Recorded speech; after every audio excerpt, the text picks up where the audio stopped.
जी हाँ, स्वागत है आपका हमारे DKV एजुकेशन चैनल में। और आज हम आपको बताएंगे 8th ग्रेड अभ्यास पुस्तिका गणित कक्षा 7 में बीजीय व्यंजक। जी हाँ, अध्याय 10 बीजीय व्यंजक। तो इसमें हम बीजीय व्यंजकों के बारे में आपको बड़े ही रोचक और सरल तरीके से आपको बताएंगे। हाँ, तो अब हम क्वेश्चनों को हल करने से पहले आपसे यह कहना चाहते हैं कि यदि आपने हमारे चैनल को सब्सक्राइब नहीं किया है तो कृपया चैनल को सब्सक्राइब कर लें और बेल आइकन को प्रेस कर दें ताकि हमारे आने वाले वीडियो का नोटिफिकेशन आपको मिलता रहे। हाँ, तो क्वेश्चन नंबर 1 है कि 5x² y में अचर है। तो अचर और चर क्या कहलाता है? अचर कहलाता है जैसे कोई संख्या है 1, 2, 3, 4, 5 इत्यादि, ये सब क्या हैं? अचर हैं। और चर क्या हैं? चर हैं जैसे x, y, z। तो इसमें अचर देखना है कि 5x² y में अचर क्या है? तो अचर क्या है? 5 है। तो ये ऑप्शन नंबर सी सही होगा। यहाँ सी लिख देते हैं, 5 लिख देंगे और सी नंबर गोले को भर देते हैं। अब अगला क्वेश्चन है कि 3x/³ में x का गुणांक है। तो क्या है इसमें x का गुणांक? इसमें x का गुणांक होगा 3/3। 3/3 क्योंकि x के साथ इस गुणा कितना है? 3 का है, y/3 का है, तो इसका गुणांक क्या कहलाएगा? 3/3। तो ऑप्शन नंबर अपना डी सही होगा। तो यहाँ डी 3/3 लिख देते हैं और डी नंबर गोले को भर देते हैं। अब अगला क्वेश्चन है तीसरा, बीजीय व्यंजक 8xy का समान पद है। 8xy का समान पद क्या कहलाएगा? इसमें देखो 8x है, इसमें 8y है, इसमें 8 है, इसमें है ऋण 2xy। तो इसमें xy है और इसमें भी xy है, तो इसका समान पद कहलाता है। क्योंकि इसमें से ये घट सकता है या जुड़ सकता है, तो इसको क्या कहते हैं? इसके समान पद कहते हैं। तो क्या होगा? ऑप्शन नंबर सी में ऋण 2xy इसका क्या कहलाएगा? समान पद कहलाता। ऑप्शन नंबर सी अपना गोला भर देंगे। अब हम अगला क्वेश्चन है, यदि आपके पास x रुपए है और आपने उसमें से 10 रुपए अपने भाई को दे दिए तो आपके पास रुपए बचेंगे। मान लो x रुपए हैं, तो उसमें से क्या किए आपने? अपने भाई को दे दिए कितने? 10 रुपए। तो क्या होगा इसमें? सी नंबर, इसमें डी नंबर गोले, इसमें डी नंबर ऑप्शन सही होगा, x-10। तो डी x-10 रुपए लिख देंगे और डी नंबर गोले को भर देते हैं, इसको भर देंगे। अब अगला क्वेश्चन है, यदि किसी वर्ग की एक भुजा x सेंटीमीटर है तो क्षेत्रफल क्या होगा? वर्ग का क्षेत्रफल क्या होता है? भुजा गुणित भुजा, मतलब भुजा की घात 2। तो यदि एक भुजा x है तो दूसरी भुजा भी क्या होगी? x होगी। तो इसका क्षेत्रफल क्या होगा? x की घात 2 सेंटीमीटर। तो ये सेंटीमीटर की घात 2, तो ये आ जाएगा आपका सीमा ऑप्शन सही होगा, x² सेंटीमीटर की घात 2। तो सी नंबर गोले को भर देंगे। अब अगला क्वेश्चन है, नीचे दिए गए प्रश्नों को हल कीजिए। तो अब इनको क्या करना है? हल करना है। क्वेश्चन नंबर 6वां है कि जब a बराबर 0, b बराबर 1 तो a² ऋण ab ऋण b² धन 2 का मान ज्ञात कीजिए। तो क्या करना है? इस समीकरण में 1 बराबर 0, b बराबर 1 रखना है। तो क्या है? दिया है a बराबर 0 और b बराबर 1, तब इसमें क्या है? मान रख देंगे। तो a² की जगह 0 की घात 2 लिख देंगे, मतलब a का मान 0 है तो 0 की घात 2 ऋण ab, तो a का मान है 0 और b का मान है 1, तो 0 गुणित 1 और ऋण b², तो ऋण b² मतलब b की घात 2, तो 1 की घात 2 और धन क्या है? धन 2 है तो धन 2 लिख देंगे बराबर 0 की घात 2 0 ही होगा। 0 में किसी संख्या का गुणा होता है तो 0 आ जाता है। ऋण 1 की घात 2 तो क्या आ जाएगा? ये ऋण 1 आ जाएगा। क्या आ जाएगा? 1 की घात 2 क्या हो जाएगा? 1 ही रहेगा। लेकिन जो ऋण है ये पहले से, यदि ऋण 1 की घात 2 होता तो ये धन आ जाता, तो ये क्या हो गया? ऋण 1 और धन 2, तो इसका मान क्या आ जाएगा? 1। तो यही अपना आंसर हो जाएगा। एक क्या होगा? अपना आंसर होगा। अब क्वेश्चन नंबर 7वां है, ऐसे 3 व्यंजक लिखिए जिनमें से प्रत्येक में 3 पद हो।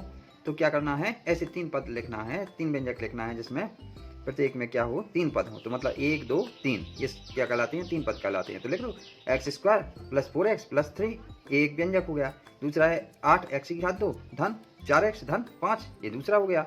और इसी प्रकार तीसरा लिखेंगे 10x² धन 3x धन 8। तो ये 3 व्यंजक इस प्रकार से 3 पद वाले लिख देंगे। अब अगला क्वेश्चन है 8वां, नीचे दिए गए व्यंजकों में पदों और उनके गुणनखंडों को छांटिए। आंसर होगा कि पहला है 4x² ऋण 3xy में क्या करना है, पदों को छांटना है, उनके व्यंजकों में पदों और उनके गुणनखंडों को छांटना है। तो पदों को छांटना है, फिर उनके गुणनखंडों को लिखना है। तो इसमें 4x² ऋण 3xy में 4x² ऋण 3xy में पद क्या होंगे, एक तो ये पद होगा 4x² और दूसरा पद होगा ऋण 3xy, और 4x² के गुणनखंड होंगे 4xx तथा ऋण 3xy के गुणनखंड क्या होंगे, ऋण 3xy। इसी प्रकार से दूसरा है कि 4p² ऋण 3pq² धन 5 में इनके पद क्या हैं, अलग अलग पद होंगे। एक तो 4p² ऋण 3pq² और 5। तो 4p² के गुणनखंड होंगे, इसके होंगे 4ppq और ऋण 3p² के क्या होंगे गुणनखंड, ऋण 3pq तथा 5 के गुणनखंड होगा 5। तो इस प्रकार से इसको लिख देंगे और हल कर देंगे। अब क्वेश्चन नंबर 9 है, किसी आयत की लंबाई 2x धन y सेंटीमीटर तथा चौड़ाई 3x सेंटीमीटर है, तो आयत का क्षेत्रफल कितना होगा। तो आयत का क्षेत्रफल हम जानते हैं क्या होता है, लंबाई गुणित चौड़ाई। तो इसकी लंबाई क्या है, 2x धन y गुणित चौड़ाई कितनी है 3x वर्ग सेंटीमीटर हो जाएगा। तो इसका गुणा आपस में होगा, तो 3 दूनी 6x² धन 3xy वर्ग सेंटीमीटर, यही अपना आंसर हो जाएगा। अब अगला क्वेश्चन 10वां है कि एक वर्गाकार क्षेत्र का परिमाप ज्ञात कीजिए जिसकी एक भुजा x मीटर है। तो दिया है वर्गाकार क्षेत्र की एक भुजा क्या है, x मीटर है, तब वर्गाकार क्षेत्र का परिमाप होगा, हम जानते हैं कि वर्गाकार क्षेत्र का परिमाप क्या होता है, 4 गुणित भुजा। तो एक 4 गुणित भुजा का मान है x मीटर, तो आ जाएगा 4x मीटर। तो यही अपना आंसर हो जाएगा।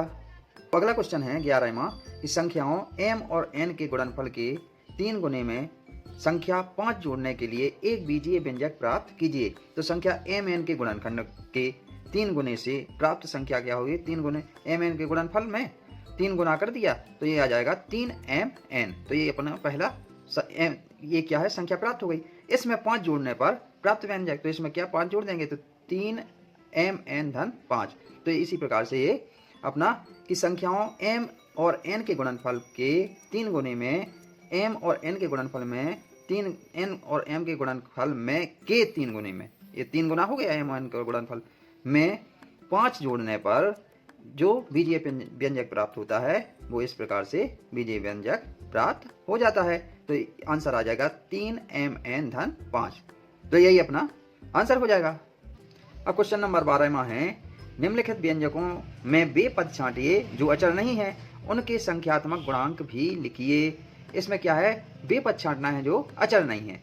तो पहला है 4 धन xy में चर वाला पद xy, इनका गुणनखंड क्या होगा, इनका गुणांक क्या है, 1 है, क्योंकि xy पर छांटना है, इनका गुणांक क्या है 1 xy होगा, तो इनका गुणांक क्या होगा 1 है। ऋण p² धन 7 में चर वाला पद क्या होगा, ऋण p², तो इनका गुणांक भी क्या होगा ऋण 1, क्योंकि ऋणात्मक संख्या है और गुणांक क्या होगा इनका 1 होगा।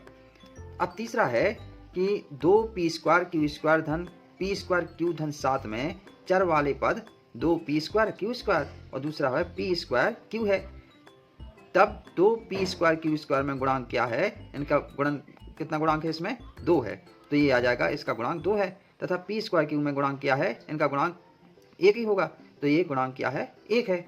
इसी प्रकार से चौथा है कि a² धन 3b² ऋण 2ab में चर वाले पद होंगे a² और ये 3b² और ऋण का 2ab, ऋण का क्या है ऋण 2ab। तो a² का गुणांक क्या होगा, a² का गुणांक होगा अपना 1, a² का गुणांक क्या होगा 1 होगा। और 3b² में गुणांक क्या होगा, ऋण 3b² है, तो इसमें गुणांक होगा अपना 3, तथा 2ab में गुणांक क्या होगा ऋण 2ab, ऋण 2ab में गुणांक क्या होगा ऋण का 2 होगा। तो इस प्रकार से इनके क्या करना है, अचर जो पद नहीं है उनको छांट लिया, मतलब क्या हुआ कि चरों को छांट लिया और उनके गुणांकों को छांट लिया। तो इस प्रकार से इनको लिख देंगे। अब अगला क्वेश्चन है 13वां, निम्नलिखित में से समान पदों को छांटिए। तो इसमें से देखना है कि समान पद क्या क्या है। तो समान पद ऐसे लिखेंगे तो कि ऋण xy², पहले ऋण xy² लिया और इसका समान पद क्या होगा, समान पद क्या है इसका 2xy²। तो इस प्रकार से इसको लिखते हैं, ऋण xy² कॉमा लगा के 2x/² और तो है नहीं इसमें। इसी प्रकार से दूसरा पद लेते हैं ऋण 4/x²। तो ऋण 4/x², दूसरा इसमें होगा 20x²। तो इस प्रकार से ये दो पद और ले लिए। अब अगला है 8x²। अब x² वाला देखना है। तो दूसरा पद क्या है, एक ले लिया 8x², दूसरा है ऋण 11x²। तो इस प्रकार से, और इसमें एक और है ऋण 6x²। तो 8x² ऋण 11x², कोमा ऋण 6x²। और अगला पद है इसमें, जैसे इसके बाद क्या है 100x। अब x वाला कौन है, ये 3x। तो ये ऋण 100x है, कोमा 3x। और अगला पद होगा ऋण 11xy। तो इसमें xy क्या है, ऋण 11xy, कोमा 2xy। तो इस प्रकार से समान पद छांट लेते हैं।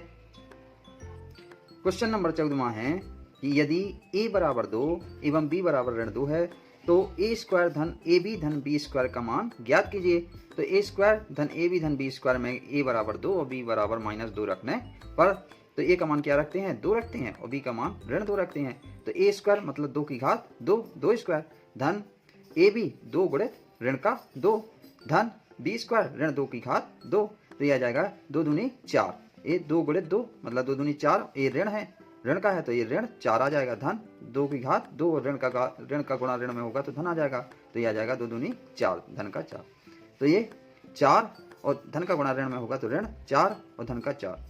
4 में से 4 गया तो बचा 0 और धन का 4 है तो आ जाएगा 4। तो ये 4 क्या हो जाएगा, अपना आंसर हो जाएगा।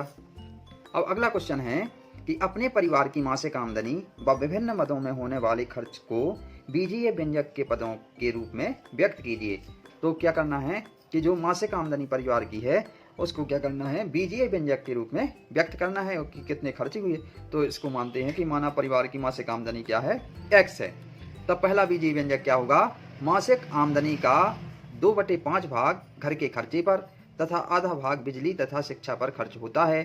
तो इसको बीजीय व्यंजक में कैसे लिखेंगे कि 2/5 x धन 1/2 x बराबर x। ये टोटल क्या है, परिवार की मासिक आय है, आमदनी है, और इतना खर्च होता है कि मतलब दोनों मिला के ये x हो जाता है, मतलब पूरी मासिक आमदनी हो जाती है। तो 2/5 x क्या है, घर के खर्चे हैं तथा 1/2 भाग बिजली तथा शिक्षा पर खर्च हो जाता है। तो इस प्रकार से ये पहला व्यंजक निकल जाता है। और दूसरा होगा, दूसरा बीजीय व्यंजक होगा कि मासिक आमदनी का 10% अपने पुत्र को देना पड़ता है। तो x का 10% क्या कहलाएगा, x गुणित 10/100। 10% को 1/100 लिख सकते हैं प्रतिशत को, तो x गुणित 10/100। तो ये आ जाएगा x/10। तो इसको क्या है कि जैसे मासिक आमदनी का 10% अपने पुत्र को देना पड़ता है, पुत्र को कितना देना पड़ता है, x/10 भाग देना पड़ता है। तो इस प्रकार से बीजीय व्यंजक ज्ञात कर लेते हैं। तो आई होप कि आपको बीजीय व्यंजक का ये टॉपिक बहुत अच्छी तरह से समझ में आ गया होगा। हम अगले टॉपिक में आपसे फिर मिलेंगे, तब तक के लिए धन्यवाद। जय हिंद।